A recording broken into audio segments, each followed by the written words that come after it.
Hello friends, எல்லாருக்கும் வணக்கங்க. கலாஸ் ரெசிப்பியில் இன்னைக்கு உருளைக்கிழங்கு ரோஸ்ட்டு சிம்பிளாக டேஸ்ட்டாக எப்படி பண்ணுறது இந்த வீடியோவில் பார்க்கலாம் வாங்க.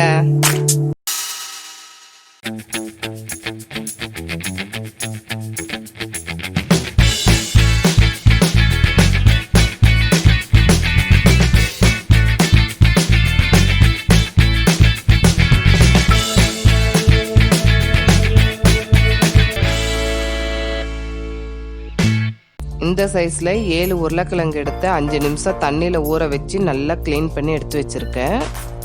இது எல்லாத்தையும் குக்கர் பேனில் சின்ன சின்னதாக கட் பண்ணி போட்டுக்கோங்க. கொஞ்சம் தண்ணி சேர்த்து மீடியம் ஃப்ளேமில் ஒரு சவுண்டு விட்டு எடுத்துக்கலாம். வேக வச்சு எடுத்துட்டோம். இதனுடைய தண்ணியை வடிகட்டிட்டு ஒரு பவுலில் உருளைக்கிழங்கு சேர்த்துக்கோங்க.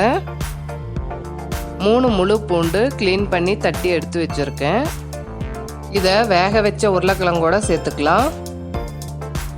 1/4 டீஸ்பூன் மஞ்சள், 1 டீஸ்பூன் மிளகாய்த்தூள், நம்ம டெய்லியும் சாம்பாருக்கு யூஸ் பண்ணுற சாம்பார் பொடி 1 டீஸ்பூன்.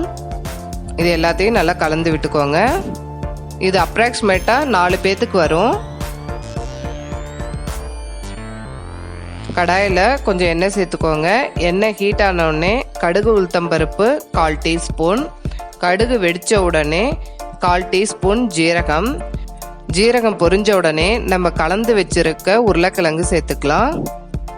கொஞ்சம் பெருங்காயத்தூள், 1/4 டீஸ்பூன் மட்டும் மிளகு பொடி, இதுக்கு தேவையான உப்பு,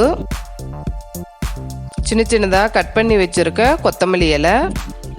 இது எல்லாத்தையும் நல்லா கலந்து விட்டுட்டு ஸ்டவ்வை ஹை ஃப்ளேமுக்கும் மீடியம் ஃப்ளேமுக்கும் நடுவில் வச்சுக்கோங்க. ஸ்டவ்வு கொஞ்சம் ஹையில் வச்சிங்கன்னா தாங்க நல்லா உருளைக்கிழங்கு ரோஸ்ட் ஆகும்.